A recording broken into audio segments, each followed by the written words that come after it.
નમસ્કાર અને આપનું સ્વાગત છે.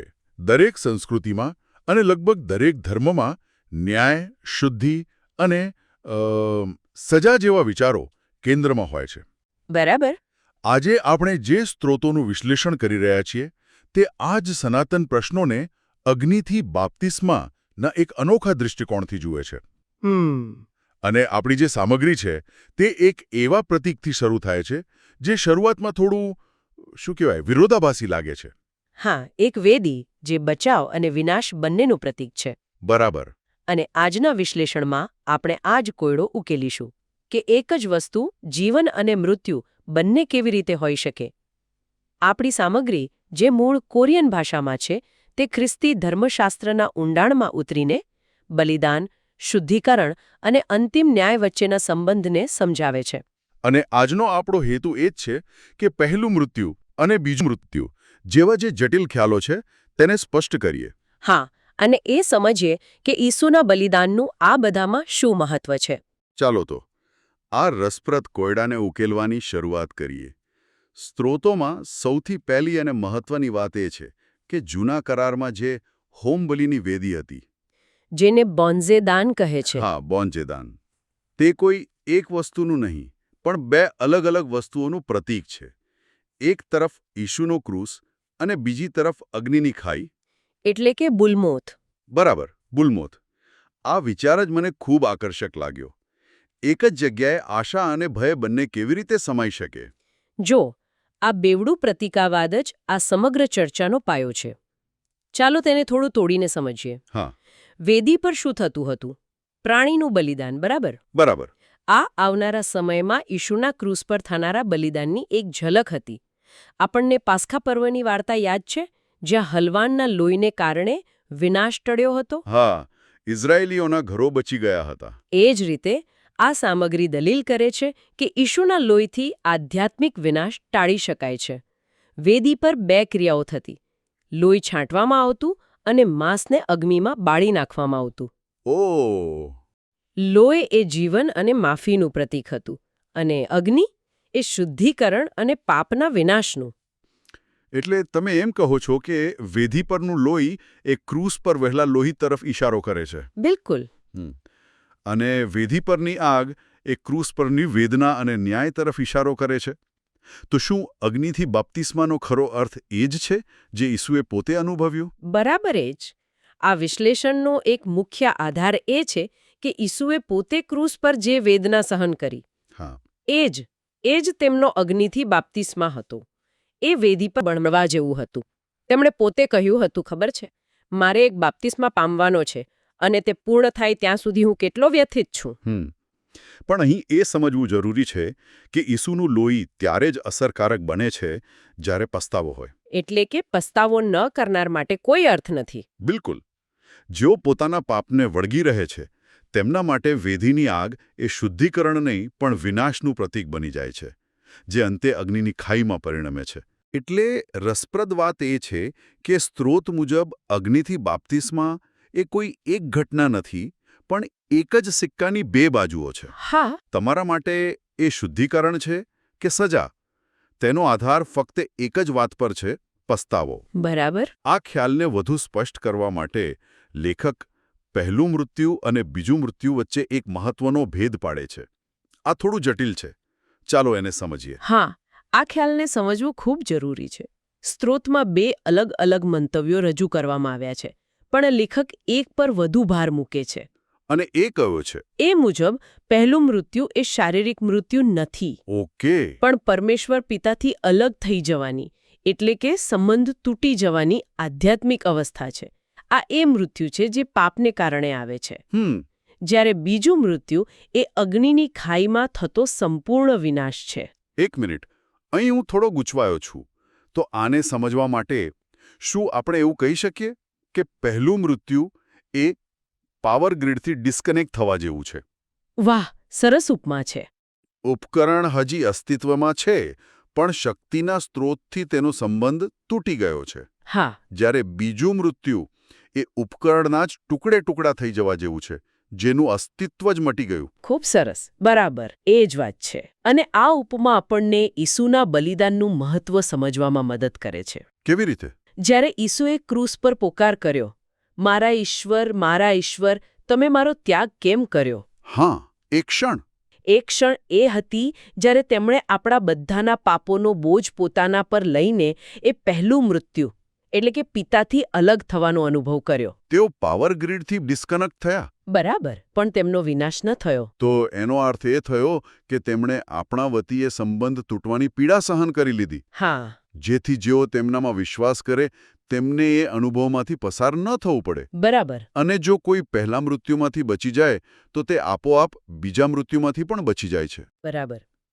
આપણી સામગ્રી આ જોડાણને ખૂબ સ્પષ્ટ રીતે રજૂ કરે છે. જે પિતાથી ત્યજી દેવામાં આવ્યો નથી તેને અગ્નિની ખાઈમાં નાખવામાં આવશે નહીં. બીજું મૃત્યુ એટલે કે અગ્નિની ખાઈ એ સંપૂર્ણ અસ્તિત્વનો અંત છે. જેને સ્ત્રોતમાં સોમ્યોલ કહેવાયું છે. હા, સોમ્યોલ. ઈસુએ પહેલું મૃત્યુ સહન કર્યું, બીજું નહીં. આ જ પ્રાયશ્ચિતનું હાર્દ છે. તેમણે સંબંધ તૂટવાની કિંમત ચૂકવી દીધી જેથી આપણો સંબંધ કાયમ માટે ટકી શકે. ઠીક છે, આ તો ઈસુના બલિદાનની વાત થઈ. જી. પણ આનો અર્થ એ થયો કે વિશ્વાસીઓએ પણ કોઈક પ્રકારની અગ્નિ પરીક્ષામાંથી પસાર થવું પડે છે? હા, પણ એનો અર્થ અલગ છે. પણ દેખીતી રીતે તે અગ્નિની ખાઈ જેવી સજા તો ન જ હોઈ શકે, ખરું ને? બિલકુલ નહીં. એનો હેતુ સંપૂર્ણપણે અલગ છે. વિશ્વાસીઓ માટે અગ્નિથી બાપ્તિસ્મા એ સજા નથી, પણ શુદ્ધિકરણ માટેની કસોટી છે. શુદ્ધિકરણ માટે? હા, તે ક્રૂસની વેદનામાં ભાગીદાર થવા બરાબર છે. સ્ત્રોતમાં આને અગ્નિ પરીક્ષા કહેવામાં આવી છે, એટલે કે બુલશી હોમ. બુલશી હોમ. આનો હેતુ વિશ્વાસને વધુ શુદ્ધ અને મજબૂત બનાવવાનો છે. જેમ સોનાને અગ્નિમાં તપાવીને તેમાંથી બધી અશુદ્ધિઓ દૂર કરવામાં આવે છે, બસ એ જ રીતે. ઓહ, હવે સમજાયો. એટલે જીવનમાં આવતી તકલીફો, દુઃખો અને સંઘર્ષો એ ઈશ્વરની સજા નથી. ના. પણ સ્ત્રોત મુજબ એક પ્રકારની શું કહેવાય વેક્સિન જેવી છે. યસ. જે આપણને ભવિષ્યની મોટી બીમારીથી બચાવવા માટે અત્યારે થોડું દુઃખ આપે છે. હા, બહુ સારો વિચાર છે. આ દુઃખ દ્વારા વ્યક્તિ પાપ અને દુનિયાવી મોહમાયાથી દૂર થાય છે. અને તેનો વિશ્વાસ મજબૂત બને છે. તમે એને બરાબર સમજ્યા છો. આ પ્રક્રિયાને પવિત્ર આત્માના ફળ ઉત્પન્ન કરવાની પ્રક્રિયા તરીકે પણ વર્ણવવામાં આવી છે. આપણી સામગ્રીમાં એક ખૂબ જ શક્તિશાળી વાક્ય છે. કયું? વિશ્વાસીઓ અત્યારે તેમના પાપોને બાળી રહ્યા છે, જેથી ભવિષ્યમાં તેઓ તેમના પાપોની સાથે બળી ન જાય. વાહ! જેઓ આ કસોટીઓમાંથી ધીરજપૂર્વક પસાર થાય છે, તેઓ અંતે મુક્તિ સુધી પહોંચે છે. અને સાચું કહું તો આ એક એવો વિચાર છે જે સમજવો સહેલો છે, પણ જીવનમાં ઉતારવો અત્યંત કઠિન છે. સાચી વાત છે. કોણ ખુશીથી પીડાને શુદ્ધિકરણ તરીકે જોવા માંગે? બરાબર. ઠીક છે, આ તો વિશ્વાસીઓની વાત થઈ, પણ મારા મનમાં એક સ્વાભાવિક પ્રશ્ન થાય છે. પૂછો. જેઓ આ માર્ગ પસંદ નથી કરતા, જેઓ પસ્તાવો કરવાનો ઇનકાર કરે છે, તેમનું શું? તેમના માટે અગ્નિથી બાપ્તિસ્માનો અર્થ શું છે? તેમના માટે અગ્નિથી બાપ્તિસ્માનો માર્ગ શુદ્ધિકરણ તરફ નહીં, પણ ન્યાય તરફ જાય છે. અને એનું અંતિમ પરિણામ અગ્નિની ખાઈ છે. પણ અહીં સ્ત્રોત એક રસપ્રદ અનુમાન રજૂ કરે છે. તે કહે છે કે ન્યાયમાં પણ પ્રમાણસરતાનો સિદ્ધાંત હોઈ શકે છે. પ્રમાણસરતા એટલે કે અગ્નિની ખાઈમાં દરેકને તેમના પાપોના પ્રમાણમાં સજા મળશે. ઓહ! શેતાન જે પાપનો સ્ત્રોત છે તેની સજા અને એક સામાન્ય માણસ જેણે ભૂલો કરી છે તેની સજા એ એકસરખી ન હોઈ શકે. પણ આ સજા ભોગવ્યા પછી શું થાય છે? શું તે અનંતકાળ સુધી ચાલતી રહે છે? આ તો એક મોટો ધર્મશાસ્ત્રીય પ્રશ્ન છે. હા, અને સ્ત્રોત આના પર એક ચોક્કસ મત રજૂ કરે છે. જોકે તે સ્પષ્ટ કરે છે કે આ એક અનુમાન છે. શું કહે છે? તે કહે છે કે વ્યક્તિ તેના પાપ જેટલું બળી જાય પછી તે કદાચ અસ્તિત્વમાં પાછી ફરે છે. અસ્તિત્વ એટલે કે બીજોંજે. હા, બીજોંજે એટલે કે તેનો સંપૂર્ણ નાશ થાય છે. અને આ વિચાર પાછળનો તર્ક શું છે? તર્ક એ છે કે વેદનાનો હેતુ સુધારણા અથવા પસ્તાવો લાવવાનો હોઈ શકે છે. પણ જો કોઈ વ્યક્તિ અંત સુધી પ્રેમ અને પસ્તાવાને નકારી કાઢે તો પછી અનંત વેદનાનો કોઈ હેતુ રહેતો નથી. એ માત્ર એક નિરર્થક ક્રૂરતા બની જાય છે. બરાબર.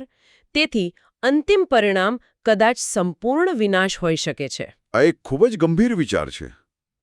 તો ચાલો હવે આ બધા ટુકડાઓને જોડીએ. ઈસુનું બલિદાન, વિશ્વાસીઓ માટે શુદ્ધિકરણની કસોટી અને પાપીઓ માટે અંતિમ ન્યાય. આ બધી જટિલ વ્યવસ્થા પાછળનો અંતિમ હેતુ શું છે? આ બધું શા માટે જરૂરી છે? જો આપણે આને મોટા ચિત્ર સાથે જોડીએ તો સ્ત્રોત એક ખૂબ જ ઊંડી દલીલ કરે છે. તે કહે છે કે આ બધું ઈશ્વરની આજ્ઞાના મૂલ્યને સાબિત કરવા માટે છે. અને એ આજ્ઞા કોઈ નિયમોની સૂચિ નથી. તો શું છે? એ પ્રેમની આજ્ઞા છે. ઈશ્વરને પ્રેમ કરો અને તમારા પડોશીને પોતાના જેવો પ્રેમ કરો. સ્ત્રોત મુજબ સમગ્ર સૃષ્ટિ ફક્ત પ્રેમ અને આજ્ઞાપાલનના પાયા પર જ ટકી શકે છે. અને જ્યારે આ પાયાને તોડવામાં આવે ત્યારે તેનું પરિણામ ખૂબ ગંભીર હોય છે. એટલે તમે કહી રહ્યા છો કે આજ્ઞાનું ઉલ્લંઘન કરવું એટલે કે પાપ કરવું એ એટલી મોટી વાત છે કે કોઈ સામાન્ય જીવના બલિદાનથી તેની ભરપાઈ થઈ શકે નહીં? બિલકુલ નહીં. કોઈ પ્રાણી કે કોઈ શ્રેષ્ઠ મનુષ્યના બલિદાનથી પણ નહીં? બિલકુલ. આ વિશ્લેષણ ભારપૂર્વક કહે છે કે આજ્ઞાનું મૂલ્ય સમગ્ર સૃષ્ટિ કરતાં પણ વધારે છે. સૃષ્ટિ કરતાં પણ વધારે? હા, કારણ કે આજ્ઞા એ જ સિદ્ધાંત છે જે સૃષ્ટિને વ્યવસ્થામાં ટકાવી રાખે છે. તેથી આટલી ગંભીર આજ્ઞાના ઉલ્લંઘનની ભરપાઈ કરવા માટે કોઈ સૃષ્ટિની વસ્તુ પૂરતી નહોતી. તો પછી? તેના માટે ખુદ સૃષ્ટિના સર્જનહારના પોતાના લોહી અને જીવનની જરૂર હતી. ઈસુનું મૃત્યુ એકસાથે બે વિરોધાભાસી લાગતી બાબતો સાબિત કરે છે.